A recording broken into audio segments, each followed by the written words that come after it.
Paano magpatulog ng baby? Una, magtimpla ka ng gatas. Pangalawa, pahigain mo siya.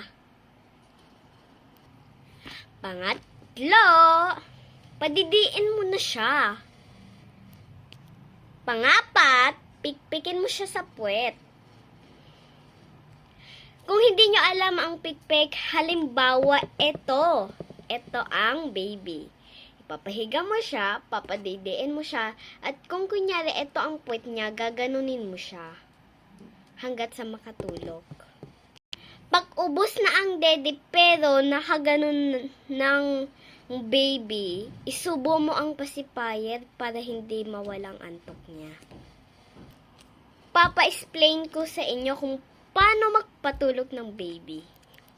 Parang ganito lang siya. Ayan.